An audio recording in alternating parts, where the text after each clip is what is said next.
Hi everyone, welcome to the channel. I am Simran Sahani and आज मैं आपको पढ़ाऊंगी क्लास 10 इंग्लिश का चैप्टर भोली। तो इस चैप्टर में हम पढ़ेंगे एक प्यारी सी बच्ची के बारे में जिसका नाम होली है ऑब्वियसली। और इसके साथ देखो लाइफ में क्या होता है कि पेरेंट्स ही बिल्कुल सपोर्ट नहीं करते हैं, ना ही प्यार करते हैं, ना ही ध्यान रखते हैं इसका। बट हाँ, इसकी लाइफ बदल जाती है एक दिन जब ये स्कूल जाती है और इसको अपनी टीचर मिलती है। वो इसे बहुत प्यार करती है और बहुत सपोर्ट करती है और एक ऐसी लड़की बना देती है जो अपने लिए स्टैंड ले पाए, अपना हक रख सके सामने। तो चलो पढ़ते हैं भोली की पूरी स्टोरी को। तो स्टोरी पढ़ने से पहले भोली के करेक्टर्स आप जान लो कि क्या मेन करेक्टर्स हैं भोली के।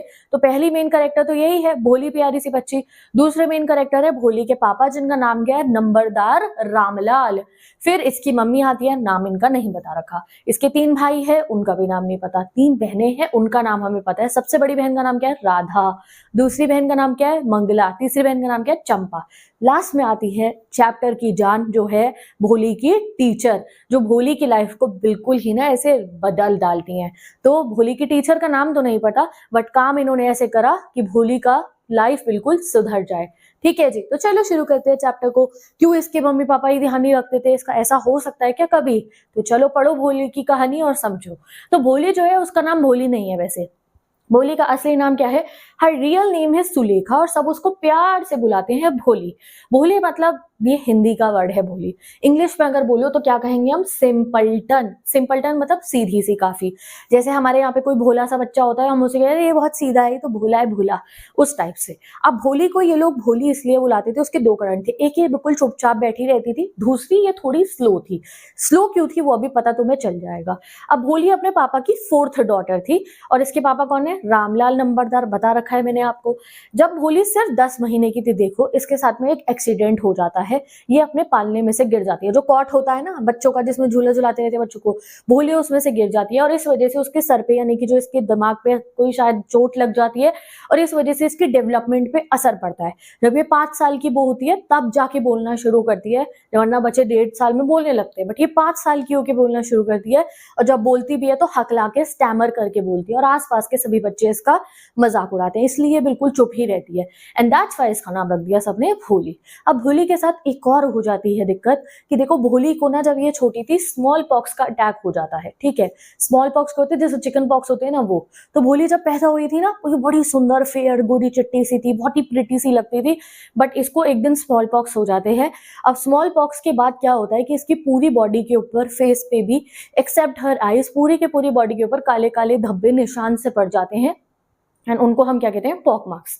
तो इस वजह से भोली पे कोई ध्यान नहीं देता था, साइड में बैठी रहती थी अपने घर में, ना मम्मा ध्यान रख रही है ना पापा ध्यान रख रहे हैं और सब चिढ़ाते रहते थे ये हकलाती है, ये तो भोली है। चलो अब आगे इसकी फैमिली के बारे में आपको और बता रखा है। तो भोली के पापा जो है उनका नाम क्या है? नंबरदार रामलाल। तो नंबरदार मतलब क्या होता है गाइस? ये ना अपने विलेज के रेवेन्यू कलेक्टर थे।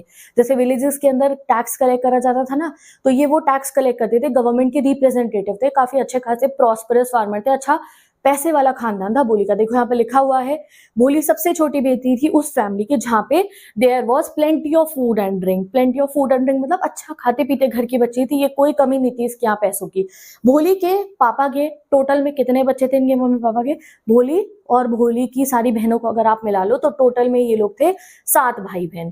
3 भाई थे और 4 बहनें थी। 3 भाई जो थे वो तो बाहर पढ़ने चले गए थे शहर। ठीक है, पहले उन्होंने स्कूल की पढ़ाई करी, फिर कॉलेज पढ़ने चले गए थे। तो उसकी सबसे बड़ी बहन थी जिसका नाम था राधा, वो जो है उसकी शादी हो चुकी थी। दूसरी बहन जो चंपा थी उसका रिश्ता पक्का हो रखा था।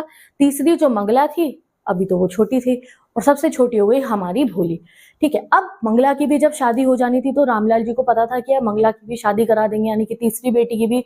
सबसे ज्यादा भोली के पापा को चिंता रहती थी भोली की कि मैं अपनी इस बेटी की शादी कैसे करूंगा, एक इतनी सीधी सी है, हकला के बोलती है, ऊपर से जो इसके फेस पे पूरी बॉडी पे पॉक मार्क्स है, इस वजह से वो हमेशा चिंता में रहती थी कि मैं इसकी शादी कैसे कराऊंगा।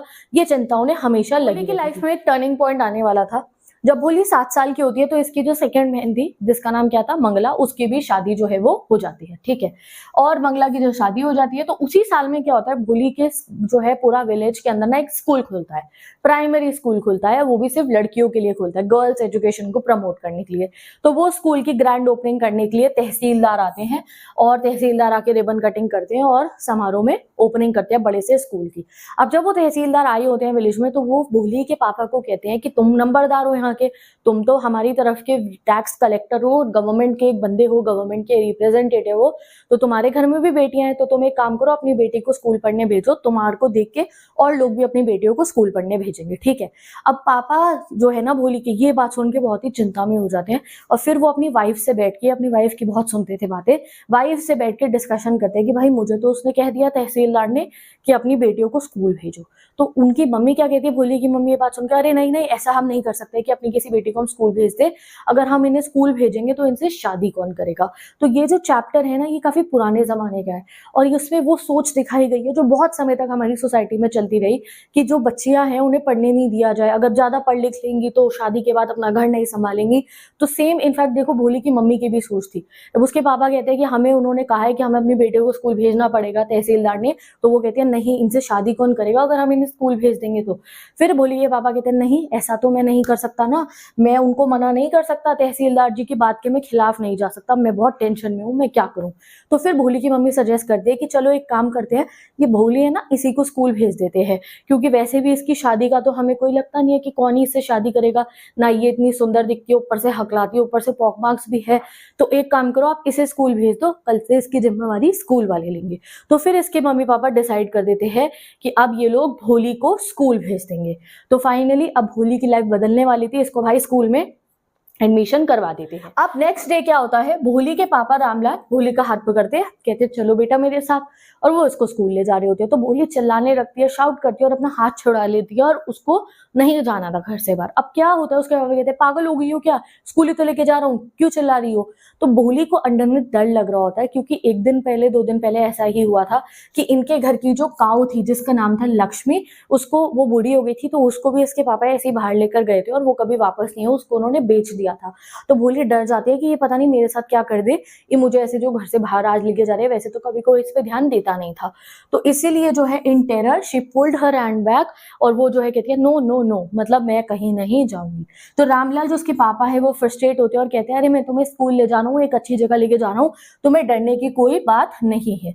एंड देन भोली के जो पापा है वो अपनी वाइफ को सजेस्ट करते हैं, अच्छा ठीक है तुम एक काम करो, इसको ना पहले अच्छा से तैयार कर दो और अच्छे अच्छे कपड़े पहना दो, थोड़ा सा इसको ढंगा सा बना दो, कंघी वंगी कर दो इसकी, वरना इसकी ऐसी हालत देख के बाकी जो हमारे सोसाइटी के लोग हैं, स्कूल के बच्चे हैं, टीचर्स क्या सोचेंगे हमारे बारे में, तो इसको तुम तैयार कर दो। तो आज से पहले भोली को ना ही कभी ढंग के कपड़े खरीद के दिए गए, इसकी जो बहनें होती थी उन्हीं की पुरानी ड्रेसेस से मिल जाती थी। चलो कोई नहीं, हर बच्चा अपने बहनों के पुराने कपड़े पहन लेता है, बट पुराने कपड़े को भी इसकी मम्मी कभी सिलती नहीं थी, फट गई हूँ या धोती नहीं थी, बिल्कुल भोली पे ध्यान नहीं देती, ना इसकी कंघी करती थी, ना इसके बालों में तेल लगाती थी। भोली ना, मतलब आपकी बुक में एक पिक्चर दे रखी है, ये देखो, ये अपने घर में ना कोने में ऐसी बैठी रहती थी, इसकी मम्मी बिल्कुल ध्यान नहीं देती थी इस पे। ये देखो, आप इसकी कंडीशन देख सकते हो, बाल बिखरे बिखरे हैं, कपड़े भी ऐसे लग रहे हैं मैले से पहने हुए हैं। ये दूसरी वाली बेटी को देखो, इससे कैसे चिपक के बैठी हुई है। तो ऐसा ट्रीटमेंट होता था भोली के साथ में इसके घर पे। अब जब इसको स्कूल लेके जाना था, जब पापा कह देते तैयार करो, तो मम्मा को तैयार करना ही था। तो वो क्या करती हैं, वो इसके बालों में तेल लगाती हैं, सूखे बेजान बाल, इसकी जड़ें सूख चुकी थी बिल्कुल, वहां तेल लगाती हैं, अच्छे से चोटी बनाती हैं, तैयार करती हैं, तब भोली को स्कूल भेजने आ जाता है। अब जब भोली को ऐसा तैयार कर दिया जाता है तब उसे यकीन होता है अच्छा भाई किसी ढंग की जगह ही मुझे लेके जा रहे हैं। तो वो भोली अपने पापा के साथ हाथ पकड़ के स्कूल चली जाती है, ठीक है। अब जब भोली स्कूल पहुंचती है तो वहां पे ना स्कूल स्टार्ट हो चुका था, तो उसके पापा हेडमिस्ट्रेस को, यानी कि जो टीचर थी उनको, भोली को पकड़ा देते कि ठीक है अब आ गई है ये स्कूल, और वो हेडमिस्ट्रेस भोली को क्लासेस की तरफ लेके जाती है। भोली को समझ में तो नहीं थी कि ये स्कूल में क्या होता है क्या नहीं होता, she had no idea school क्या होता है। बट जब वो अपनी एज की गर्ल्स को देखती है ना तो उसे काफी खुशी होती है, अरे वाह मेरे एज की और भी लड़कियां यहाँ पे हैं, शायद इनमें से कोई मेरी दोस्त बन जाए। वो देखती है हर क्लासरूम के अंदर ना सीटें नहीं थी, जमीन के ऊपर चटाइयां बिछी हुई थी, उस पर बच्चियां बैठी हुई थी और रीडिंग कर रही थी और स्लेट से लिख रही थी। सो भोली बहुत खुश होती है और भोली को क्लासरूम में भेज दिया जाता है, और भोली उसकी टीचर जो है क्लासरूम में जाते हैं और भोली एक कॉर्नर में जाके बैठ जाती है। जैसे ही भोली स्कूल में अपनी क्लासरूम के अंदर बैठती है, उसकी टीचर पढ़ा रही होती है, तो वो इधर उधर देखती है, बहुत कलरफुल पिक्चर्स है and she was very excited, उसे वहां पे काफी अच्छा जो है फील हो रहा होता है। अब भोली अपने क्लासरूम में कुछ इमेजेस देखती है जिसके ऊपर एग्जाम में क्वेश्चन आ जाता है। तो सबसे पहले वो देखती है एक ब्राउन कलर का हॉर्स जो है उसकी क्लास में लगा होता है। उसको ऐसा लगता है अरे ये तो वो तहसीलदार जी के यहाँ जो घोड़ा आया था ना, तहसीलदार भी इसी घोड़े पे बैठ के आए थे, ऐसा सही था वो एक ब्लैक कलर की गोट देखती है तो उसको रिलेट करते हैं कि मेरे पड़ोसियों की जो बकरी है वो भी ऐसी है। पैरेट को देखती है तो खुश हो जाती है पैरेट की फोटो को देखकर कि ये तो आम के बागों में मैंने देखा है एज अ पैरेट, और जो काऊ की फोटो लगी हुई थी वो उसको बिल्कुल अपनी काऊ लक्ष्मी जैसी लगती है। तो स्कूल की वाइब उसे बहुत पसंद आती है और वो खो जाती है उन इमेजेस के अंदर और वहीं उनको देख रही होती है। इतने में क्या होता है कि भोली की जो मैम है वो उसके बराबर में आ जाती है, जो उसकी क्लास टीचर थी, और उसको देख कर ऐसे हंस रही होती है। तो भोली को रियलाइज ही नहीं होता क्योंकि वो तो पिक्चर्स देख रही थी। तो मैम उससे पूछती है अपना नाम बताओ बेटा, व्हाट इज योर नेम। तो वो बोलती है, तो कैसे बोलती है, वो हकला के बोलती है। तो वो स्टैमर करती है और कहती है वो भो, और वो बोल नहीं पाती पूरा का पूरा। एंड इस वजह से क्या होता है, जब वो भो ऐसे करके बोलती है तो शायद क्लास की सारी लड़कियां हंसने लगती हैं, और ये देखकर कि सब मेरा मजाक उड़ा रहे हैं, भोली रोना शुरू कर देती है और इसे हेड डाउन करके सुबकती हुई सी बैठ जाती है। मैम चली जाती है, पढ़ाती रहती है, और पूरा दिन क्लास के अंदर भोली ने अपना हेड अप नहीं करा, वो ऐसे ही परेशान होती रही। उसे लग रहा था कि ऐसे में सर जो है ऊंचा करके देखूंगी तो सब मेरे पे हंसने लगेंगे। अब जब स्कूल की छुट्टी हो जाती है तो सारी लड़कियां बाहर भाग जाती हैं, सबकी सब लड़कियां जैसे ही बेल बजती है बाहर चली जाती है, बट भोली अपनी हेड डाउन करके अपनी ही जो है सीट के ऊपर बैठी हुई थी, मतलब जमीन पे वहां पे बैठी हुई थी। अब उसकी टीचर की बहुत प्यारी सी आवाज आती है और वो उसे आवाज लगाती है। ऐसी प्यारी आवाज आती है जैसे उसने कभी नहीं सुनी थी, किसी ने उसे इतनी प्यार से कभी बुलाया ही नहीं था। तो वो उनको बुलाती है, कम हियर, इधर आओ, मेरे पास आओ। देन भोली की मैम उसे कहती हैं बताओ बेटा अपना नाम बताओ। तो मैम की वो आवाज सुनकर कि वो इतने प्यार से मुझसे पूछ रही हैं, तो भोली बोलने की कोशिश करती है, बट उसे अंदर से लग रहा होता है कि मेरी जो जीभ है, मेरी जो टंग है, वो मेरा साथ नहीं देगी, ये फिर मेरे को डिसग्रेस कर देगी, मेरी बिल्कुल बेइज्जती करा देगी, मैं अब भी नहीं बोल पाऊंगी। बट मैम एनकरेज करती है तो वो बोलने की कोशिश करती है, भ भ भ भो ऐसे बोलती है वो, और उसकी मैम उसे और मोटिवेट करती है, वेल डन बेटा, बहुत अच्छा कर रहे हो, नाउ द फुल नेम बोलो। तो भोली मैनेज टू से, तो भोली बोलती है भ भ भोली, पूरा नाम वो आज वो अपना बिना हकलाए जो है, हकलाने के बावजूद वो बोल देती है। और जैसे ही वो अपना नाम बोलती है उसे ऐसा लगता है अरे मेरे तो बहुत बड़ा कोई अचीवमेंट कर लिया हो, दिल में बहुत ही सुकून सा उसे मिलता है, क्योंकि पहले कभी उसको किसी ने ऐसे मोटिवेट किया ही नहीं था। ना टीचर ने उसको बहुत प्रेज करा, अरे वाह ऐसे कंधे पे उसको ऐसे करा और कहा अरे वाह बेटा चलो। और फिर उसकी टीचर उसको पूछती है कि अब तुम डेली स्कूल आओगी, आओगी रोज स्कूल। तो भोली ऐसा अपना सर को करती है, वो कहती नहीं ऐसे मत बताओ, बोलो यस। तो भोली बोलने की कोशिश करती है यस, एंड वो ये बोल के खुद हैरान हो जाती है कि यार मैं बोलने कैसे लगी हूँ, मैं तो हमेशा अगलाती रहती हूँ। एंड देन उसकी टीचर भोली को क्या करती है कि ये लो एक बुक लो, उसको एक बुक पकड़ाती है और कहती है देखो इसके अंदर क्या है। उस बुक के अंदर लेटर्स थे, ए हो गया, बी हो गया, सी हो गया, जैसे क ख ग हो गया, और उनके साथ में फोटोज बनी थी। और उसको कहती है कि 1 महीने में तुम ये बुक पढ़ना सीख जाओगी, ये बुक पढ़ लोगी तो मैं तुम्हें एक और बुक दूंगी, और फिर ऐसे ही कुछ समय के अंदर तुम पूरा बोलना सीख जाओगी, बिना डरे तुम बोलोगी। और एक दिन ऐसा आएगा जब तुम इस पूरे गांव की सबसे पढ़ी लिखी बच्ची होगी और तुम बिल्कुल फराटेदार बोलोगी, किसी से नहीं डरने वाली हो। तो ये सुन के भोली ऐसे देखती है कि हाँ सच में मेरे साथ ऐसे होने वाला है। तो वो उसको जब समझाती है कि कुछ समय में तुम सबसे ज्यादा समझदार बन जाओगी, कॉन्फिडेंटली बोल पाओगी, रिस्पेक्ट अर्न करोगी, तो जो है भोली बिल्कुल हैरान हो जाती है और बुक को पकड़ लेती है। अब जब भोली घर जा रही होती है तो उसे बहुत ही अलग सा फील हो रहा होता है, ठीक है, उसे ऐसा रश और जॉय ऑफ एक्साइटमेंट फील होता है अपने अंदर, ठीक है। उसे ऐसा लगता है जैसे मंदिर की जो घंटियां है ना वो बजने लग गई हैं, घंटे बजने लग गए हैं पूरे के पूरे मंदिर के, और उसे लगता है कि पेड़ों के ऊपर ऐसे रेड कलर के फूल खिल गए हैं। एंड उसके हार्ट के अंदर, उसके दिल के अंदर एक नई उम्मीद जाग गई थी कि मैं अब स्कूल जाऊंगी, मैं पढ़ूंगी, और मैं जो है मेरी लाइफ में कुछ अच्छा होने वाला है। तो she felt very happy on that day, ठीक है जी। अब ऐसे ही समय बीतता रहता है, भोली रोज स्कूल जाती है, पढ़ना लिखना सीख जाती है। उनका जो स्कूल था प्राइमरी स्कूल से हाई स्कूल में कन्वर्ट हो जाता है, यानी कि 10th 11th 12th भी आ जाती है वहां पे, और भोली पढ़ती रहती है। उनका जो गांव था वो भी डेवलप हो जाता है, गांव से वो अब एक टाउन बन जाता है। उनके जो टाउन है उसके अंदर सिनेमा हॉल भी खुल जाता है, अलग अलग बिजनेस आने लगते हैं, कॉटन गिनिंग मशीन लग जाती है, और अब उनके गाँव में जो मेल ट्रेन होती है ना, यानी कि जो डाक आते हैं जिस ट्रेन से, वो भी रुकने लगी थी। तो ये टाइम पासेस दिखाया जा रहा है कि अब भोली बड़ी हो गई होगी ऑब्वियसली, और इतना तरक्की अब उनके टाउन के अंदर आ चुकी थी, उनका गांव भी अब एक टाउन बन चुका था। अब भोली बड़ी हो गई थी तो एक दिन भोली सुनती है कि उसके मम्मी पापा बात कर रहे होते। एक शाम को रामलाल जो उसके पापा हैं कहते हैं हम बिशंबर का प्रपोजल एक्सेप्ट कर ले क्या। किसे कहते हैं? भोली की मम्मी को कहते हैं। तो रामलाल की वाइफ यानी कि भोली की मम्मी कहती है हाँ हाँ क्यों नहीं करेंगे, हम उसका प्रपोजल एक्सेप्ट कर लेते हैं। मैंने सुना है कि वो तो काफी अमीर आदमी है, उसके तो काफी बैंक अकाउंट में पैसे हजारों रुपए हैं। अपना खुद का घर है, अपनी खुद की दुकान है किराने की, हम क्यों नहीं करें उसकी शादी। तो वो काफी खुश होकर कहती है हाँ भोली तो काफी लकी है कि भोली को ऐसा आदमी मिल गया है। बट उसके पापा कहते हैं कि बिशंबर जो है ना, बिशंबर उस लड़के का नाम है जिससे उसकी शादी कराई जाती है, वो कहते हैं हाँ हाँ पैसा तो है उसके बाद में, बट मुझे ये डर लग रहा है वो ना काफी बूढ़ा है, मेरी जितनी एज का हैगा, और उसकी पहली शादी भी हो चुकी थी, उस शादी से इसके बच्चे भी हैं, वो भी बड़े बड़े हैं, और साथ ही के साथ में वो ना वो है लंगड़ा है थोड़ा सा और बूढ़ा भी है। तो वो कमियां दिखानी है कि यार मेरे को डर लग रहा है कि मैं अपनी बेटी के ऐसे आदमी से शादी करा दूं जो एज में भी इतना बड़ा है, पुरानी बीवी से भी उसके बच्चे हैं, शायद उनकी डेथ हो चुकी हो, बच्चे भी ग्रोन अप है, यानी कि छोटे छोटे हो, ऊपर से वो लंगड़ा भी है। तो वो उनका मन नहीं मान रहा होता कि उनकी बेटी की वो शादी ऐसे जने से करा दे। बट उसकी मम्मी देखो क्या कहती है, रामलाल की वाइफ कहती है, यानी कि उसकी मम्मी भोली मम्मी कहती है अरे क्या हो गया, तो क्या हो गया, 45 और 50 कोई बहुत बड़ी उम्र थोड़ी है आदमियों के लिए, कोई बात नहीं, इसको वैसे भी कौन से शादी करने वाला है, कौन इससे। तो रामलाल को वो मोटिवेट कर दे कि तुम विशंबर से इसकी शादी करा दो।